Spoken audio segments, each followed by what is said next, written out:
I'm joined now on set by Professor of International Relations, Professor FEMI ADEGBOLU. Thank you very much for finding time to join us today Thank you for on the having show. me. As we touch on the 8th National Assembly and matters arising, have we truly been able to identify the kind of relationship that should exist between the executive and the legislature? Because the way it is in Nigeria, the moment on one side you have a House of Assembly that acts as a rubber stamp to the executive as long as they are of the same party.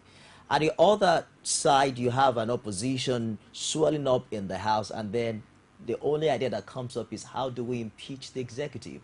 What kind of relationship should exist between these two bodies? Thank you very much. I think the 8th National Assembly is going to be characterized by a very dynamic opposition.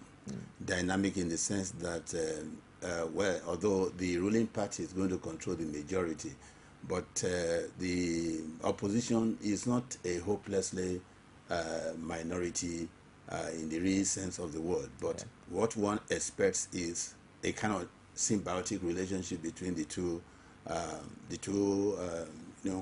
opposing camps, not just opposing for the sake of it, not just opposing because we are in opposition, but constructive opposition is what we expect in the 8th National Assembly, because I think it's clear to all now that we actually need a change.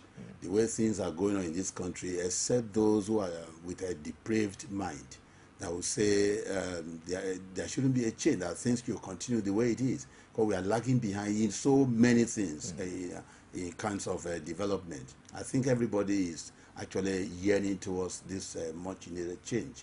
And so I expect a very dynamic but symbiotic relationship between PDP and APC. Since 1999, we seem to have the highest number of ex-governors who are also going to be senators in come May 29.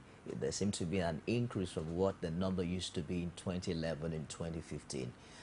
What implication does that have for Nigeria politics? There are some who will say, oh, it's a transfer of experience from being a governor to a senator. There are others who are not quite cool with it.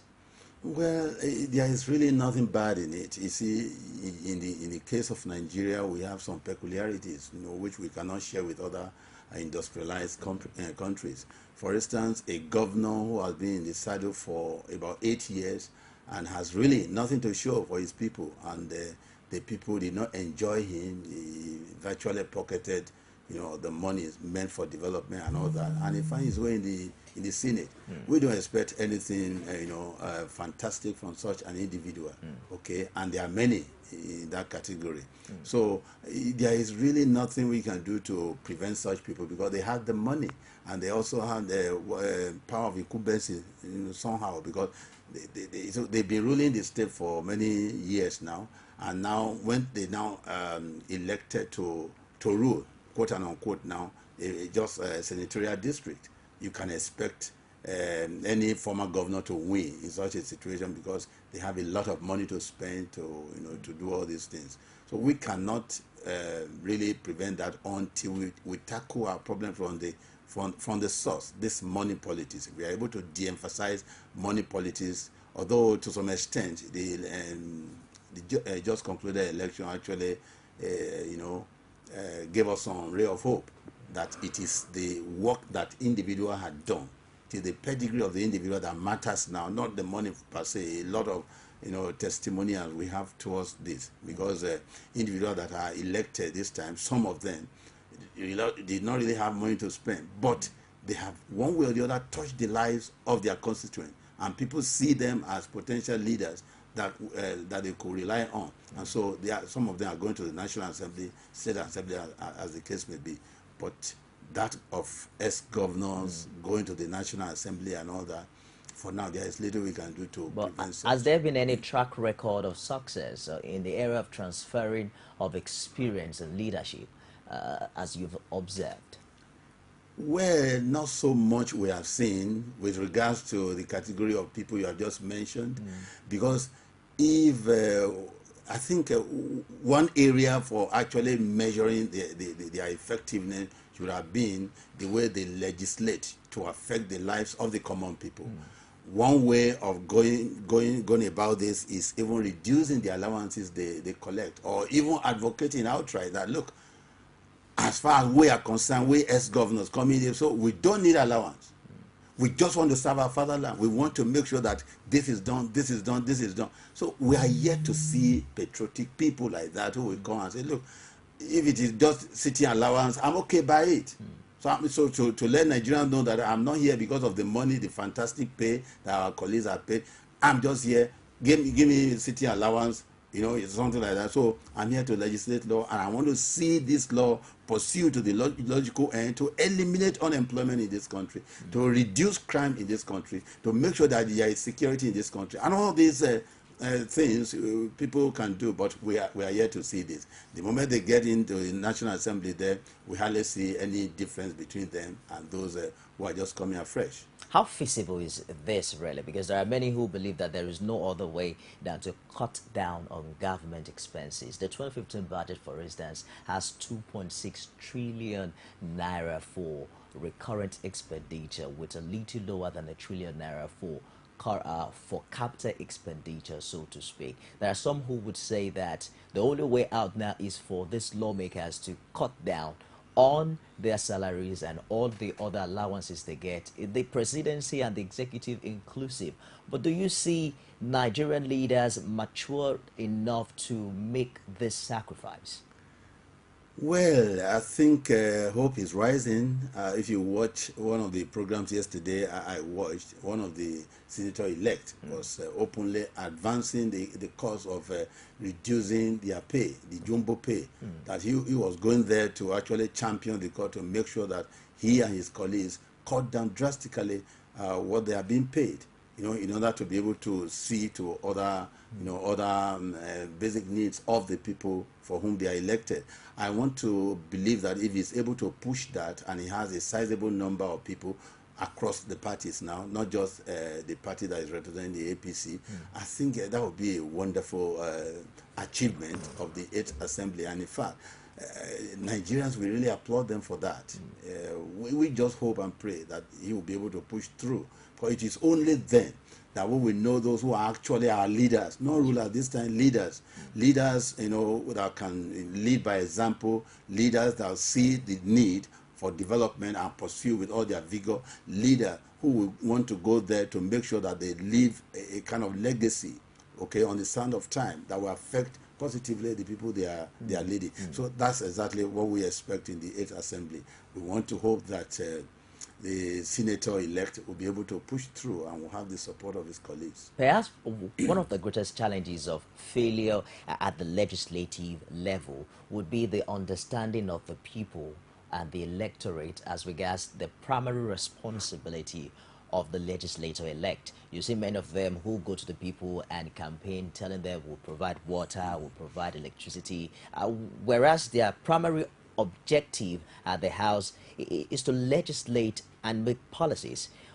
What's your thought as regards the constituency projects? There are people who say that might also need to be scrapped. Sincerely, even the populace itself does not really understand the role of the members of the National Assembly. And because of this ignorance, the legislators themselves have capitalized on the ignorance by trying to put the wolves over their eyes, by promising them what they can, when they knew that they would not be able to deliver, which is not even within the purview of their own jurisdiction. That's right. So they continue to promise, and eventually they don't deliver because they were not in the first place to deliver. Okay, that kind of promise. What I will advise is a kind of education of the people, letting the people know the category of people who are going to governance. These people, their aim, their function is not to provide a provider. Theirs is to legislate law, good for good governance, to make sure that, look, the things like what I just mentioned earlier on, insecurity, unemployment, all the other social vices are reduced or even eliminated. So theirs is to legislate that and make sure the laws are obeyed, okay, that the laws are passed, a kind of passed, okay, established. Then the executive will implement whatever they have done. The the constituency project is just a conduit towards siphoning funds. Experience has shown that many of them just pocket the so-called constituency fund and use it to even get more followers without actually implementing what those constituency projects are supposed to be. To me, just a way of settling the guys at the National Assembly. That should be. I think the new administration should look very, very seriously into this fraud that is called constituency project, because it has not really, it has not met its objective, and it's not likely that is this National Assembly that is going to get it to that level, because it's like, okay, our colleagues who were there last year, in the last dispensation, what did they do with the constituency project? So through this constituency project, some of them built their own personal houses, they bought their own personal houses. So through this thing they did, they are all personal, nothing to the grassroots. So the new people also will say, look, why should we be different? So something like that. I think it's high time we looked critically into this with a view to maybe modify whatever it is or scrap it absolutely. Does it also baffle you that there hasn't been a measure, so to speak, to assess the performance of the National Assembly? You know, for instance, you see a 2015 budget that has a tremendous 2.6 trillion naira as recurrent expenditure. One is wondering what kind of impact that budget would actually make on the economy at this time. Well, when we talk about budget, when we talk about budget, I think budget will have to be looked at, by way of evaluating what it has done in the life of the people. Much as we cannot look at this holistically, we begin to look at maybe National Assembly budget now, look at individual legislator. How has individual been able to reach or to touch the lives of his own constituents?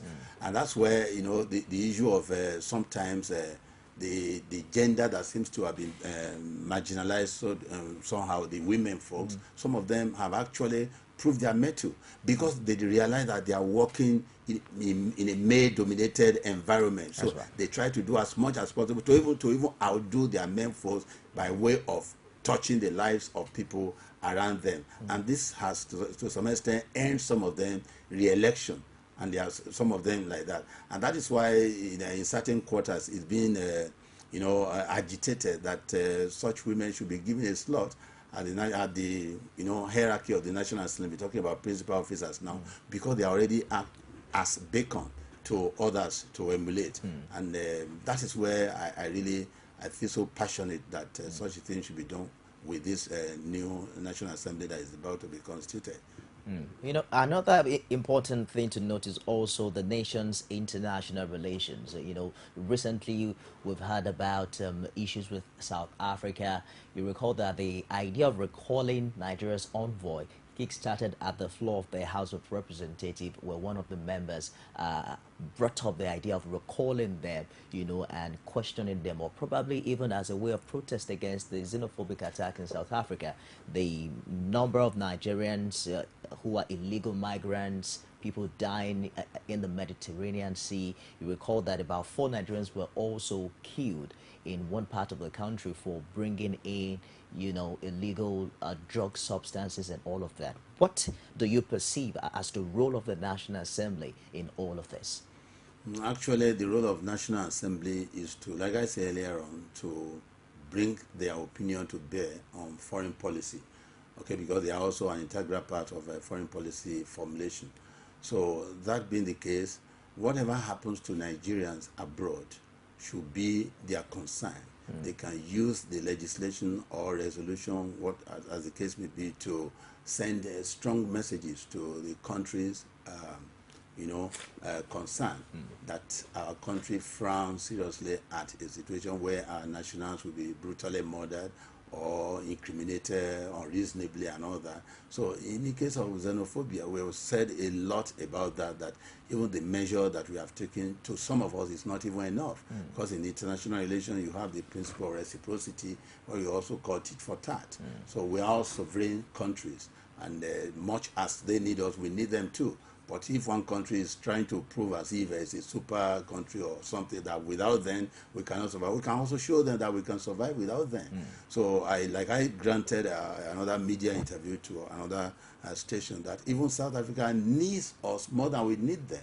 Look at the investment they have in Nigeria, for instance. You begin to mention one by one, you see that you see they can afford such businesses to be closed down. So if they are closed down, the people will, the pressure they will bring to bear on South African government will not be funny at all. So don't let them tell us what to do or thinking that without them we cannot survive. We can survive. We only bear some little sacrifice of our citizens that will be out of job temporarily because they are working with those this thing. But the finance aspect of it, what they are going to lose, you know, the capital flight that all these things even result in, you don't want to talk about, is mind-boggling. So when all that one is stopped, for instance, South African government will feel the pain, and they will quickly, you know, address the issue. So we have not even done enough to some of us. Immediately, some country would have closed down all the investment of South Africa in Nigeria, apart from recalling ambassadors. So that will send serious message to them and say, look, you don't tour with Nigeria. So immediately they will revert. But now that has not even been done. South Africa is complaining. So it's unfortunate. So every other country, as for the killing of our guys in Indonesia and all that, so that also is a two-edged sword, in the sense that much as I would say that boys who go there to, you know, to flout their laws did not do well, because I understand almost every meter you see warning against illicit drug and all that. So if anybody, you know, maybe testing the will of another country, you know, what can they do? I can evade this, I can evade, and eventually the hand of the law catches up with the individual. I don't think such people attract sympathy at all. But if a Nigerian is illegally arrested or incriminated for an offense he or she does not commit, and you know, an adverse effect is meted out to such individual, yeah, we have right to protest. You know, I mean, following the rule of international relations. The outgoing Seventh Assembly attempted to pass the I think it's the 1999 Constitution Amendment into law. Just at a point when the presidency noted out some irregularities. They did not get the 4/5 majority of the National Assembly, as well as 2/3 of the state houses of assembly. You also recall that last year there was a national conference that also trod that path of bringing up new ideas and amending the 1999 Constitution. It looks unfinished. It looks as if it's a major task, given the amount of money that the National Assembly has spent on, you know, all of this. What way forward at this time, especially with the incoming administration taking up power in May 29? Talking about the National Assembly and National Conference? No, I'm talking about the Constitution Amendment, okay, really, so to speak. Well, the Constitution Amendment is a continuum. No, really. You cannot have a one-off amendment to a constitution, because issues keep coming up that require attention every now and then. It's a very dynamic thing. So where the Seventh Assembly stopped, it is expected that its assembly will definitely scrutinize the job of its predecessors with a view to seeing if there are other T's to be crossed and I's to be dotted. So it's a continuum.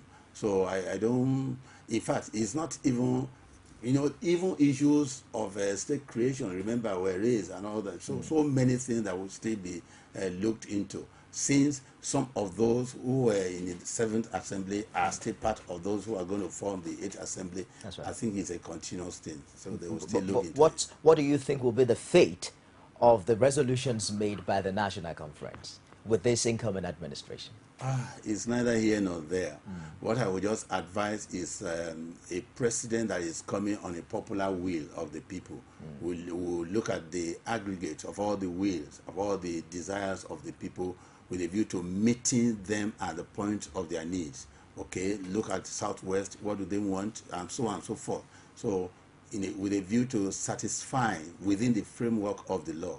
So I think a president will look into that, not necessarily because the previous administration promised and it could not implement. And this, I think it is incumbent on the new administration, I mean the yet to be sworn in administration, to look at all those things with a view to, satisfying all and sundry. Let's take a commercial break here. When we come back, we'll look at the leadership of the incoming 8th National Assembly, especially the Senate, the interest within along political lines. Stick around. Don't go away. It is often said that the future belongs to those who believe in the beauty of their dreams. But what about the things in life that actually inspire us to believe? Like the things that drive us, the things that move us, and even the things that remind us that the sky really isn't our limit. Because when we are inspired, we are led to future greatness. But first, we just have to believe. One day I want to build Nigeria's first aeroplane. I know. One day you'll make us proud. Rich and creamy pig, extra fortified with 28 vitamins and minerals. Here's to 60 years of nourishing dreams and inspiring the future. The future is bright. Reach for your peak. Welcome back, Professor FEMI ADEGBOLU, Professor of International Relations, still very much with us. Thank you for staying the course on the show today. Pleasure. There are many who are concerned about the fact that this dwindling in the number of female representation we have at the National Assembly, especially with the incoming 8th National Assembly. Is it really a function of the gender composition or performance, so to speak? Thank you very much. This aspect is very vital because it touches on gender sensitivity. Now, normally there are so many odds against women, in politics generally, many odds. Remember, these women, first and foremost, they are wives to individuals who are husbands. Also, they do not have deep pockets like their men counterparts. And also, of course, coupled with the fact that the country is bedeviled with a kind of poverty. And it's only those who spend money, a lot of money, that people want to really follow because their immediate needs have been met. But there are some outstanding women in this 8th Assembly. If you look at Honorable Khadijat, for instance, Khadijat Abba Ibrahim from the Northeast, this woman was, I think, is the only female that is re-elected for the 3rd time in the whole of Northeast. When I investigated her pedigree, I discovered that, look, she had done so much for her people to the extent that she has endeared herself to the hearts of the people that they couldn't have even wanted any alternative. You remember her area is hard hit of this whole Boko Haram, this thing. So she was a champion in the cause of liberating the people who are under the hostage of the Boko Haram. And also even this IDP, internally displaced this thing, the woman was busy providing for the people, making sure that they get their life back again. So I now saw that this is one of the secrets that got her re-elected again back into the National Assembly in the whole of Northeast. Now, what about other, they fell by the wayside? So there are people like that whose past activities, especially the job they had done, actually spoke for. That's why I say the politics of this dispensation is more or less characterized by what people feel about you that you can do. That's right. Not imposition, this is our man, he can do it. People are now wiser. And that's why many women could not come back for simple reason that many of them did not have what it took to beat their men counterpart. Okay, so men in the sense that some of them, many things that they can do, women cannot do them. Political work. Apart from the fact that women also have some checks from their husband and all that. So, but those who have actually made their marks, like the woman I just mentioned, Honorable Khadijat, many they are in the national assembly, but they are very infinitesimal. When we look at the ratio of men and women, and that is why some of us are even advocating that people like that who are already beckoned, that others can learn from, should be considered at the hierarchy of the House, that is leadership position, maybe deputy speaker, because it's obvious that speakership seems to have been zoned, okay? But talking about deputy speaker, you know, for such a woman, so to at least encourage the women folks, okay, I think it's not a bad idea.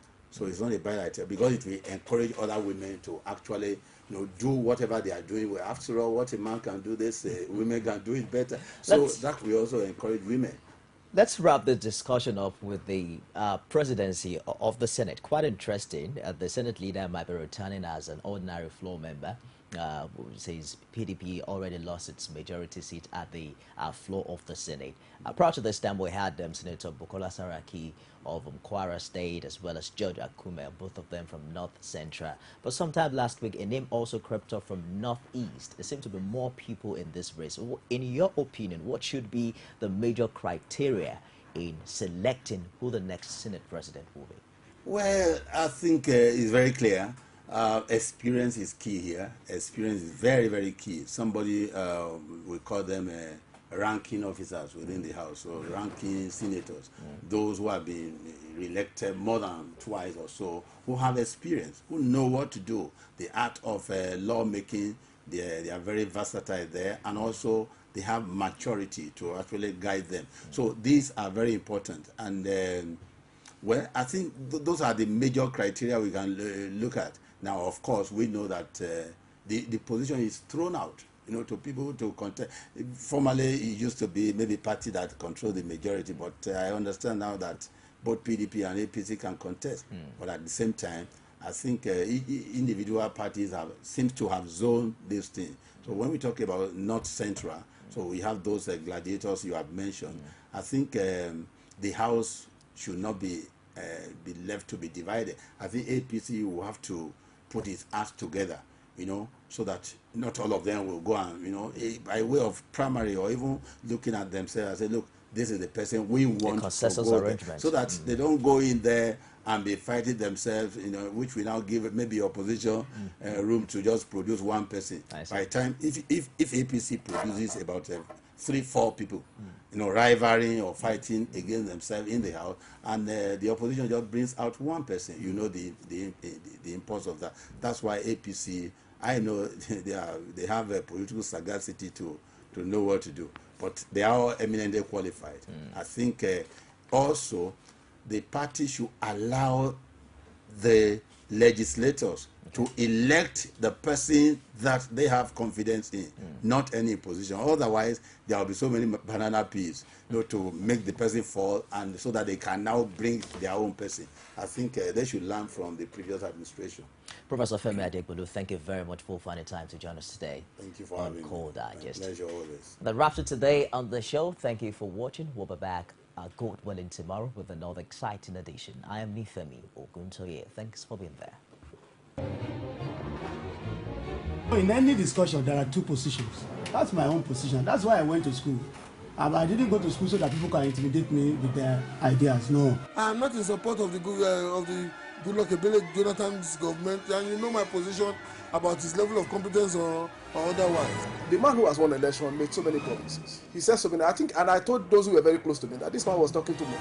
Black Maria is to carry criminals, treasury looters that are in government today, not our poor people, poor women selling poor water.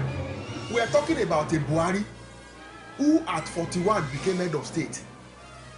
The man did not exhibit the attribute of somebody that is strong intellectually. I'm sure you want to react to that. Yes, I will actually want Mr. Olayinka to talk to issues and stop making innuendos. So, comrade, you're saying if you become governor, you're going to bring back Okada? Of course. You will bring back the market women back on the streets? They don't put words into my mouth.